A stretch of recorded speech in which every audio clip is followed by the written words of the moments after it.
اسلامی عقائد میں سے نا ایک بنیادی عقیدہ آخرت ہے۔ جن چیزوں پر انسان ساری زندگی اعمال کرتا ہے وہ چیزیں ہوتی ہیں جو اس کے عقیدے میں شامل ہوتی ہیں۔ عقیدہ جس طرح کا ہوتا ہے اسی طرح کا انسان عمل کرتا ہے، جو اس کی سوچیں ہوتی ہیں، جو افکار ہوتے ہیں، اسی طرح اپنے شب و روز گزارتا ہے۔ جن لوگوں کا عقیدہ آخرت مضبوط ہوتا ہے نا کہ ہم نے اللہ کی بارگاہ میں کھڑے ہونا ہے، ہم نے اس کی بارگاہ میں جا کے اپنے اعمال کا حساب دینا ہے، عقیدہ آخرت مضبوط ہو تو لازمی طور پر اعمال سنور جاتے ہیں۔ انسان جواب دہی کے تصور کے ساتھ اپنے معاملات زندگی کو بار بار صحیح کرنے کی کوشش کرتا ہے۔ عقیدہ آخرت اسلامی عقائد میں بنیادی فکر کا عقیدہ ہے، اساس ہے عقائد کی۔ اگر کسی شخص کا یہ خیال ہو جائے کہ میں بس یہی زندگی ہے، کھا لو پی لو موج کرو، تو ظاہر ہے وہ فنا کا نام جب رکھ لے گا زندگی کو اور وہ دوبارہ اٹھنے کا قائل ہی نہیں ہوگا تو وہ تو کسی قانون کا پابند ہی نہیں رہے گا، وہ تو کسی چیز کی پابندی نہیں کرے گا، کسی چیز سے پرہیز نہیں کرے گا، من چاہی زندگی گزارے گا۔ عقیدہ آخرت، اللہ کی بارگاہ میں کھڑا ہونے کا تصور، یہ انسان کو سوار دیتا ہے۔ یہ ایک ایسا مراقبہ ہے جو تزکیہ نفس کر دیتا ہے، انسان کا باطن سنور جاتا ہے، اخلاقیات میں تبدیلی آتی ہے۔ پھر کوئی کیمرہ بھی نہ لگا ہو نا، کوئی بھی نہ دیکھ رہا ہو تو بندہ پھر بھی نیک ہو جاتا ہے، چونکہ اس کا خیال ہوتا ہے میرا رب مجھے دیکھ رہا ہے، صبح قیامت میں اپنے رب کی بارگاہ میں کھڑا کیا جاؤں گا۔ تو عقیدہ آخرت کی مضبوطی، اس تصور کا مضبوط ہونا امت مسلمہ کے لیے نہایت ہی ضروری ہے۔ آپ دیکھیے قرآن مجید فرقان حمید ہماری توجہ دلاتا ہے، اور سورۃ القیامہ کے اندر اللہ کریم نے ارشاد فرمایا ایحسب الانسان، کیا آدمی اس گھمنڈ میں ہے، کیا انسان کا یہ خیال ہے ان یترک سدی، کہ اسے آزاد چھوڑ دیا جائے گا، اس سے پوچھا نہیں جائے گا؟ کیا انسان یہ سمجھتا ہے اس سے کوئی سوال؟ ایحسب الانسان، کیا انسان اس گمان میں ہے، اس گھمنڈ میں ہے ان یترک سدی، کہ اسے آزاد چھوڑ دیا جائے گا، کوئی پوچھنے والا نہیں ہوگا؟ اسے آزاد نہیں چھوڑا جائے گا، اس پر پابندیاں ہیں، اس پر کچھ قیود ہیں، اسے کچھ حدود بتائی گئی ہیں، اسے ایک دائرہ کار دیا گیا ہے، اسے بتایا گیا ہے کہ یہ حلال ہے، یہ حرام ہے، یہ تیرے لیے جائز ہے، یہ تیرے لیے جائز نہیں ہے۔ اس چیز کی حد تک تو آگے بڑھ سکتا ہے، یہاں سے اس لائن کو تو کراس نہیں کر سکتا، اس پر پابندیاں ہیں، ان پابندیوں کے بیچ رہ کے وہ زندگی گزارے گا۔ اور یہ بھی یاد رکھے، یہ آیت ایک دوسرا معنی یہ دیتی ہے کہ یہ مت سمجھے کہ صبح قیامت اسے چھوڑ دیا جائے گا، اس سے پوچھا جائے گا، اس سے سوال کیا جائے گا۔ اللہ کی بارگاہ میں جب یہ کھڑا ہوگا تو اسے اپنے اعمال کا حساب دینا ہو۔ لازمی طور پر ایک عدالت صبح قیامت لگے گی، جس عدالت میں مجرم پیش ہوں گے، انہیں اپنے جرموں کا حساب دینا ہے، ظالموں کو کھڑا کیا جائے گا، ان سے ان کے ظلم کے بارے میں باز پرس ہوگا۔ تو لازمی طور پر عقیدہ آخرت کی مضبوطی انسان کو مضبوط کرتی، اس کے اعمال پر پیرے بیٹھ جاتے ہیں، وہ پھونک پھونک کر قدم رکھتا ہے، سوچ کر جملے بولتا ہے، وہ کوئی بھی معاملہ کرتا ہے تو اس میں اس کا خیال ہوتا ہے کہ میں نے دنیا سے چلے جانا ہے، میرے پاس پتہ نہیں کتنا وقت بچا ہے، لہٰذا مجھے آخرت میں پیش ہونا ہے، اپنے معاملات کی آسانی کے لیے، وہاں کی آسانی کے لیے میں یہاں تھوڑا سوچ سمجھ کے چلوں۔ رب فرماتا ہے تجھے ایسے ہی آزاد نہیں چھوڑا جائے گا، آزاد پنچھیوں جیسی زندگی نہ گزار، صبح قیامت کے معاملات کو پیش نظر رکھ، اس پر غور کر۔ یہ تصور گھر کے باہر بھی پورا مضبوط ہونا چاہیے اور گھر کے اندر بھی پورا مضبوط ہونا چاہیے۔ انسان اپنے مالک سے ڈرے اور قیامت کے دن اس کی بارگاہ میں حاضری کا یقین رکھے، اور وہ یاد رکھے کہ یہاں جو کچھ، وہ دیکھیں نا، بچوں کو استاد پڑھاتا ہے، محنت کراتا ہے، اگر بچے نہیں پڑھتے تو ڈانٹتا بھی ہے، سمجھاتا بھی ہے، قائل بھی کرتا ہے، اور جب وہ آخری بات کرتا ہے تو پھر وہ پتہ کیا کہتا ہے؟ چلو ٹھیک ہے، اگر نہ پڑھو گے تو امتحان تو آنا ہی ہے نا، رزلٹ تو آنا ہے، پیپر میں بیٹھو گے نہیں آئے گا، فیل ہو جاؤ گے۔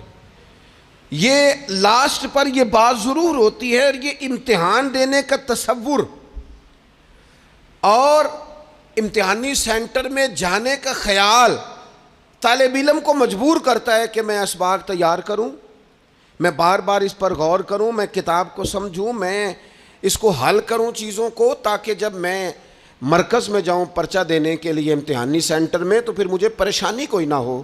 بس سمجھانے کے لیے بات عرض ہے کہ یہاں لوگوں کو بتایا جاتا ہے، قائل کیا جاتا ہے یہ حلال ہے، یہ حرام ہے، یہ تیرے لیے ٹھیک نہیں ہے، یہ تیری حدود ہیں، یہ تیرے قیود ہیں، یہ تیرا دائرہ کار ہے۔ لیکن اگر پھر بھی کوئی بندہ باز نہ آئے، پھر بھی کوئی شخص باز نہ آئے، تو پھر اس کو کہا جائے گا صبح قیامت اللہ خود حساب لے لے گا، پھر تجھے مالک اپنے سامنے کھڑا کرے گا، ثم لتسألن یومئذ عن النعیم، پھر وہ تجھ سے ایک ایک نعمت کے بارے میں سوال کر لے گا، پھر تجھے جواب دینا ہوگا۔ تو اس تصور کو اپنی زندگی میں لاگو کریں کہ ہم نے مرنا ہے، اللہ کی بارگاہ میں جان، اس تصور کو پوری طور پر طاری کریں اپنے ذہنوں میں۔ یہ جو رسمی سی بات ہے نا، پتہ نہیں کب چلے جانا ہے، جو جانے والے ہوتے ہیں ان کی کوئی تیاری بھی ہوتی ہے، جن کو پتہ ہوتا ہے نا وہ رمضان المبارک میں نا کئی دفعہ ایسا ہوتا ہے کہ ٹکٹیں نہیں مل رہی ہوتی ہیں اور عمرے کے ویزے لگ چکے ہوتے ہیں، تو ایجنٹ کہہ دیتے ہیں جانے والوں کو کہ تیاری رکھنا، کسی وقت بھی میرا فون آ جائے گا۔ تو لوگوں نے بیگ باندھ لیے ہوتے ہیں، سامان تیار کر لیا ہوتا ہے، سارے انتظامات کر کے رکھے، کیوں کہ پتہ نہیں کس وقت بلاوا آ جائے گا۔ تو روز کہتا ہے پتہ نہیں اللہ کی جانب سے کس وقت بلاوا آ جائے گا۔ پھر اپنی تیاری بھی تو یار کچھ بتانا، میں بھی بتاؤں، آپ بھی بتائیں۔ پھر ہم اپنے آپ سے یہ بھی تو سوال کریں نا کہ جہاں اچانک جانا پڑے اس کے لیے تیاری ہوتی ہے، ہماری تیاری کیا ہے؟ اگر اچانک جانے پڑے اس کی بارگاہ میں کیا تیاری؟ روز دیکھ رہے ہیں نا، کچھ لوگ روڈ پہ چڑھے تھے پہنچ نہیں سکے، ہاسپٹل گئے تھے پہنچ نہیں سکے، کچھ لوگ کسی فیلڈ میں کام کر رہے تھے، ڈگری نہیں مل سکی، جا ہی نہیں سکے، وقت آ گیا۔ تو اگر وہ ٹائم آ جاتا ہے اس کی بارگاہ میں حاضر ہونا پڑ جاتا ہے، تیاری کیا ہے؟ نبی پاک علیہ الصلوۃ والسلام گھر کے اندر اپنے گھر والوں کی تربیت کے لیے اور تعلیم امت کے لیے ایک دعا مانگتے تھے۔ حضرت عائشہ صدیقہ کہتی ہیں حضور دعا مانگتے تھے، مشکات میں موجود ہے۔ کیا دعا تھی؟ اللہم حاسبنی حسابا یسیرا، اے اللہ ذرا حساب آسان کر کے لینا۔ یہ حضور تعلیم امت کے لیے دعا مانگتے، اللہ حساب ذرا آسان کر کے لیجیے، مالک کرم فرمانا۔ تو حضرت عائشہ صدیقہ رضی اللہ تعالیٰ عنہ ارشاد فرماتی ہے، میں نے عرض کیا یا رسول اللہ صلی اللہ تعالیٰ علیہ وسلم یہ آسان حساب کا کیا مطلب ہے؟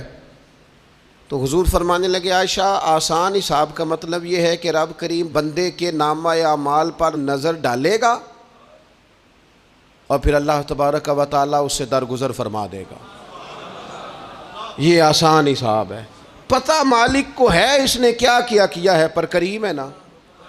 عدل کریں تے تھر تھر کمبن، اچیاں شاناں والے تے جے فضل کریں تے پھر بخشے جامن میرے جے منہ کالے، نظر کرے گا پھر معاف فرما دے گا۔ اور حضور فرماتے عائشہ یاد رکھو جس سے اس نے حساب لیا وہ پھر بڑی مشکل میں آ جائے گا، اس کے لیے مشکل ہو۔ اللہم حاسبنی حسابا یسیرا، اے اللہ تو حساب ذرا آسان کر کے لینا، ذرا آسان کر کے۔ یہ تعلیم امت کے لیے کہ امت کے دل میں خیال پیدا ہو کہ حساب دینا ہے، تو نے حساب دینا ہے، تو نے اپنے مال کا حساب دینا ہے، تو نے اپنے لفظوں کا حساب دینا ہے، تو نے معاملات کا حساب دینا ہے۔ تو جس کرسی پہ بیٹھا ہے، تو کلرک ہے یا صدر ہے، تو نے اپنی اس نشست کا حساب دینا۔ تو استاد ہے یا پیر طریقت ہے، تو مؤذن ہے یا خطیب ہے، تو جو بھی ہے تو نے حساب دینا ہے۔ تجھے تیرے منصب کے بارے میں پوچھا جائے گا، تجھے تیرے عہدے کے بارے میں پوچھا جائے گا، تجھے اپنی ذمہ داریوں کے بارے میں حساب دینا، اللہ کی بارگاہ میں تمہیں جا کے بتانا ہے کہ تم نے کیا اعمال کی۔ اس تصور کو پکا کریں اپنی۔ یہ تصور کتنا کو پکا ہونا چاہیے، دنیا کیا ہے اور آخرت کیا ہے۔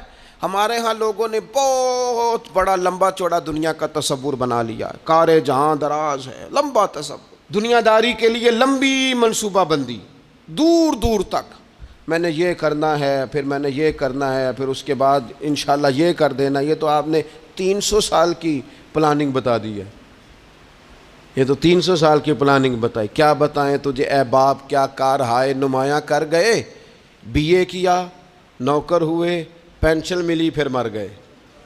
زندگی تو اتنی سی ہے, اتنی لمبی منصوبہ بندی, اس میں آخرت کہاں ہے؟ اس میں اگر کسی مقام پر رب کی بارگاہ میں حاضر ہونا ہے تو وہ کہاں ہے؟ جو مرنے والے لوگ ہوتے ہیں ان کا تو جینا کچھ اور طرح کا ہوتا ہے, جن کو جانا ہوتا ہے ان کا رہنا تو کچھ اور طرح کا ہوتا ہے, جن کو کسی جگہ منتقل ہونا ہوتا ہے, جو عارضی مکانوں میں رہتے ہیں ان کا رہن سہن تو ذرا اور طرح کا ہوتا ہے. لیکن جو ہمارا انداز ہے, جو ہمارا رہن سہن ہے, جو ہمارا طریقہ کار ہے, وہ تو مستقل رہنے کا ہے.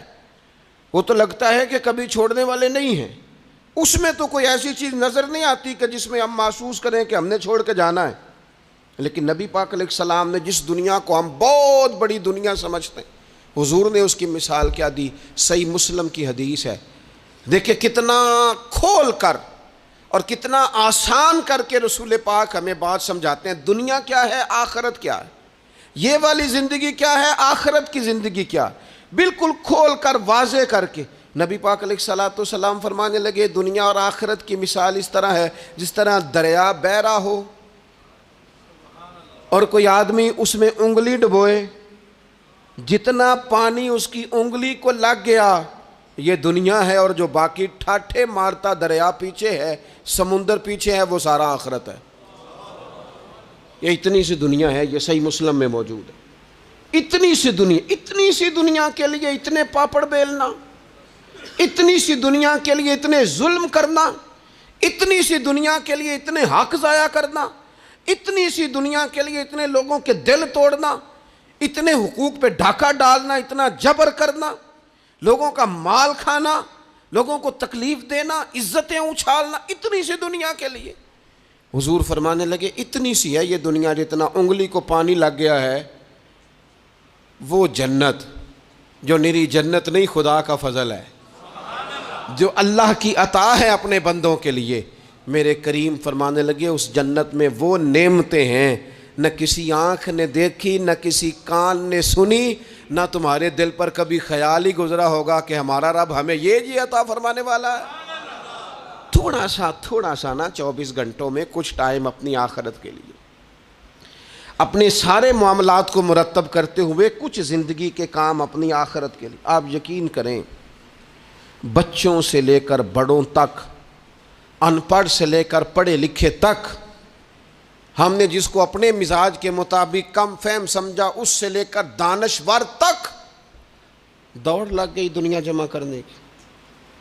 وہ ایک سوچ حضرت سلطان باہو رحمۃ اللہ علیہ فرمانے لگے, ہزاروں لوگ ان کی خدمت میں آیا کرتے تھے تو کہتے ہیں رابدہ طالب کوئی نہیں ملیا, تے جو ملیا ہے طالب زردہ ہو.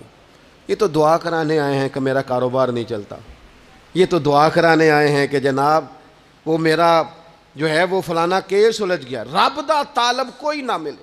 کوئی ایسا تو آتا جو کہتا میری اس سے ملاقات کرا دے, کوئی طریقہ بتائیں مالک معرفت کیسے دیتا ہے. کوئی تو ایسا آتا جو کہتا کہ آؤ نہ کچھ باتیں درد کی کریں, کچھ عشق رسول کی تم کرو, کچھ محبت مصطفیٰ کی میں کروں. کچھ ایسے آتے جو کہتے آؤ نہ کوئی ذکر چھیڑیں صدیق اکبر کا, کوئی بات کریں سیدنا فاروق اعظم کی, کچھ تذکرے ہو جائیں عثمان غنی کے, تھوڑی دیر ہو نہ جائے مولا علی کا تذکرہ. کچھ لوگ ہوتے نا ایسے جو اس طرح کے ہوتے, لیکن وہ ہر وقت دنیا داری, ہر وقت. اچھا کہیں اکتاتے بھی ہیں نا, تھک گئے کاروبار کر کر کے, کہیں اکتاتے بھی ہیں تو کرتے کیا ہیں, سیر کرنے چلے جاتے ہیں.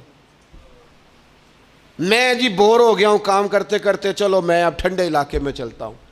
کبھی تو ایسا ہونا تو کہے میں نے بچوں کو بھی وقت دیا ہے, دوستوں کو بھی دیا ہے, یاروں کو بھی دیا ہے, صحت کو بھی دیا ہے, میں نے ٹائم اپنے شوق کو بھی دیا ہے, اب میں کسی کو ٹائم نہیں دوں گا, یہ چند گھنٹے میں صرف رب رسول کی بارگاہ میں حاضری دوں گا. تو ذرا جم کے قرآن پاک پڑھے, تو ذرا ذوق سے درود پاک پڑھے, تو ذرا شوق سے میرے محبوب کی نعت سنے, تو سارا زمانہ بھول جائے اور تو رج رج کے دعا مانگے اپنے رب کی بارگاہ میں, اپنی پریشانیاں عرض کرے, اپنے اندر کی کیفیت بیان کرے. دل جو سخت ہو گیا ہے, ذہن جو سخت ہو گیا ہے, جو طبیعت میں وہ نورانیت نہیں آ رہی, اس کی تو بات کرے. تو اپنے رب کی بارگاہ میں معافی کا سوال کرے، تو اس سے قیامت کے دن درگزر کرنے کے لیے عرض کرے، کچھ تو ایسا ٹائم نکلے۔ لیکن دوستو، ہم تو بالکل الجھتے ہی جا رہے ہیں۔ وہ معاملات زندگی ہیں کہ ختم ہی نہیں ہو رہے، شوق ہیں کہ ختم ہی نہیں ہو رہے، باتیں ہیں کہ بڑھتی چلی جا رہی ہیں۔ دور گزر گیا جب لوگ کہتے تھے کہ کوئی درود پاک بتائیں جس سے سرکار راضی ہو۔ ایک کی مسئلہ ہے، کام نہیں چلتا۔ ایک صاحب آئے، کام نہیں چلتا، میں نے کہا سورہ واقعہ پڑھا کریں، کہتے ہیں حضرت میں بڑی دیر سے پڑھ رہا ہوں۔ میں نے کہا چلیں کچھ صدقات دے کے دیکھ لیں، کہنے لگے بڑی دیر سے دے رہا ہوں۔ میں نے انہیں ایک اور وظیفہ بتایا، کہنے لگے یہ بھی مجھے کسی نے بتایا تھا، بڑی دیر سے کر رہا ہوں۔ تو میں نے انہیں کہا پھر میری ایک ناقص رائے یہ ہے کہ سارا کچھ کرنے کے بعد اگر ابھی تک پھر بھی آپ سمجھ رہے ہیں نا آپ کی مرضی کے مطابق آپ پر دروازے نہیں کھل رہے، پھر آپ صبر کریں، جو میرا رب چاہتا ہو اس پہ راضی رہ کے دیکھیں ذرا۔